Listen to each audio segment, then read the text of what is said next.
Bismillahirrahmanirrahim. Assalamualaikum warahmatullahi wabarakatuh. Perkenalkan, nama saya Muhammad Saputra. Saya dari Prodi Hukum Tata Negara semester 5A. Jadi di video ini saya buat bertujuan untuk memenuhi tugas yang diberikan oleh dosen kepada saya dengan mata kuliah ilmu negara. Dosen pengampunya yaitu Bapak Muhammad Irwanto SHMH. Jadi untuk materi yang ditugaskan kepada saya yaitu tentang teori tipe-tipe negara. Jadi untuk teori tipe-tipe negara maksudnya yaitu membahas tentang penggolongan negara didasarkan pada ciri-ciri khas yang ada pada suatu negara, yaitu berdasarkan sejarah teori kenegaraan Eropa. Maka pembagian tipe-tipe tersebut terjadi beberapa pembagian. Yang pertama yaitu tipe negara menurut sejarah. Jadi tipe negara menurut sejarah ini ada lagi pembagiannya, yaitu tipe negara timur purba. Maksud dari tipe negara timur purba ini yaitu negara timur purba bertipe tirani, yang dimana raja berkuasa mutlak.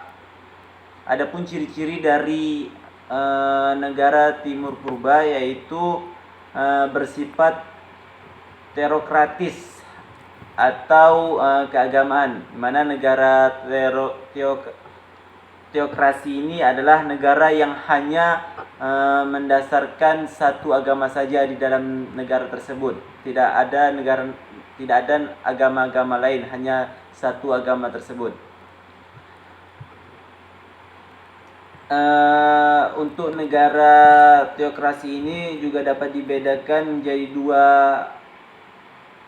bagian, yaitu teokrasi langsung dan teokrasi tidak langsung. Maksud dari teokrasi langsung yaitu raja dianggap juga sebagai Tuhan atau dewa oleh warga negaranya. Sedangkan teori teokrasi tidak langsung yaitu dua pemerintahan bersifat absolut.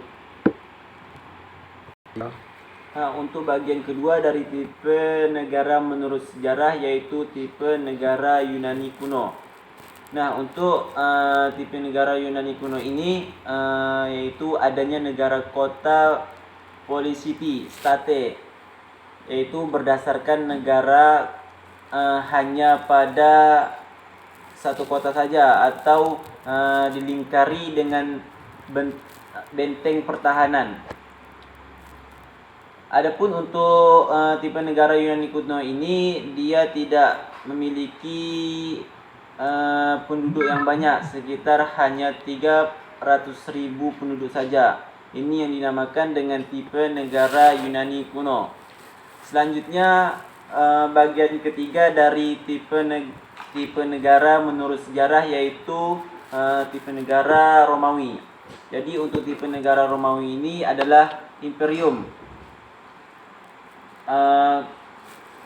yang kemudian menjadi negara jajahan Romawi. Ciri dari tipe negara Romawi kuno ini adalah primus inter pares, yang terkemuka di antara yang sama.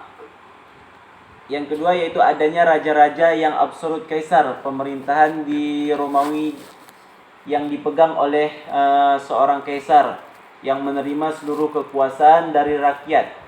Jadi untuk pemerintahan negara Romawi ini yaitu dipimpin oleh kekaisaran. Di tipe negara Romawi ini juga dia mempunyai kodifikasi hukum yang dimana di situ digunakan sebagai panduan dalam menjalankan kepemerintahan kekaisaran. Selanjutnya untuk bagian yang keempat dari tipe negara berdasarkan sejarah yaitu tipe negara abad pertengahan. Untuk tipe negara abad pertengahan itu mempunyai ciri khas tersendiri. Yang pertama yaitu dualisme, yang kedua yaitu feodalisme, Yang pertama tadi yaitu dualisme, yaitu adanya perlawanan antara penguasa dan yang dikuasai, yang diistilahkan dengan rex atau hak raja dan regnum atau hak rakyat. Jadi yang kedua yaitu feodalisme. Maksud dari feodalisme ini yaitu penguasa berdasarkan teori patrimonial dari hukum perdata dengan berslogan every man must have a lord. Selanjutnya kita masuki tipe negara modern. Selanjutnya yaitu tipe negara modern. Nah, untuk tipe negara modern ini mempunyai ciri-ciri tersendiri. Yang pertama yaitu berlakunya asas demokrasi, kedaulatan ada di tangan rakyat. Jadi telah kita ketahui bahwasanya dari tipe negara modern ini yaitu negara-negara yang memiliki sistem demokrasi, yaitu di mana kekuasaan tertinggi berada pada rakyat. Yang kedua yaitu dianutnya paham negara hukum. Telah kita ketahui bahwasanya kalau di negara demokrasi ini jelas yaitu mempunyai paham-paham negara hukum. Banyak aturan-aturan yang mengikat dari sistem pemerintahan demokrasi tersebut.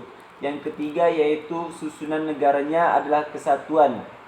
Maksudnya yaitu negara yang kesatuan, yaitu di dalam negara tersebut hanya ada pada satu pemerintahan saja, tidak mempunyai dua pemerintahan ataupun lebih.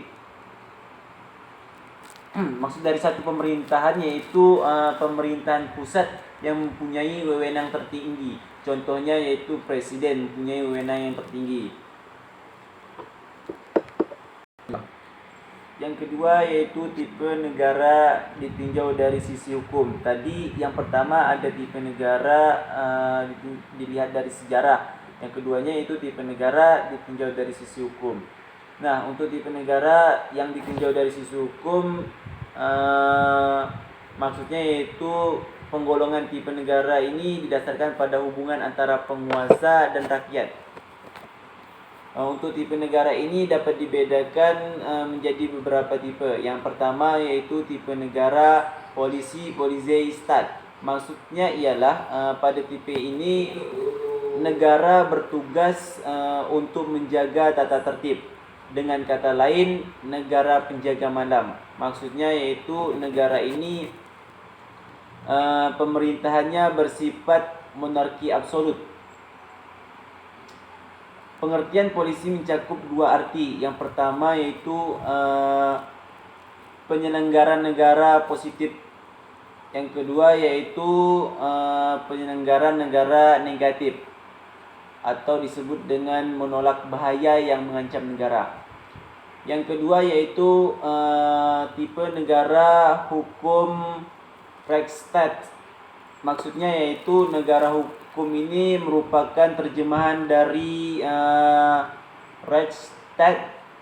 Istilah Rechtsstaat dimulai dari atau dikenal di Eropa sejak abad ke-19. Konsep Rechtsstaat lahir dari suatu perjuangan tentang absolutisme.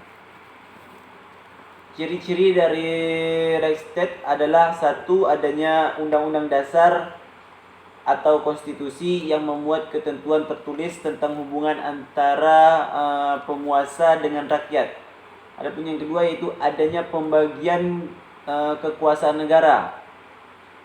Dan yang ketiga yaitu diakui dan dilindunginya hak-hak kebersamaan rakyat. Jadi itulah bagian dari tipe-tipe negara hukum Rechtsstaat. Selanjutnya kita masuki ke tipe negara kemakmuran. Pada tipe negara kemakmuran ini negara mengabdi sepenuhnya kepada masyarakat. Maksudnya itu dalam negara itu mencangkup kepada kepentingan-kepentingan masyarakat, kepentingan-kepentingan rakyat. Negara ini merupakan satu-satunya alat untuk menyelenggarakan kemakmuran rakyat. negara ini aktif untuk menyelenggarakan kemakmuran demi kepentingan keseluruhan rakyat dan negaranya. Jadi tipe negara kemakmuran ini benar-benar untuk memakmurkan rakyat dan negaranya. Jadi tidak ada kepentingan-kepentingan lain. Mungkin hanya ini pembahasan yang bisa saya jelaskan. Lebih dan kurang saya mohon maaf. Saya akhiri. Assalamualaikum warahmatullahi wabarakatuh.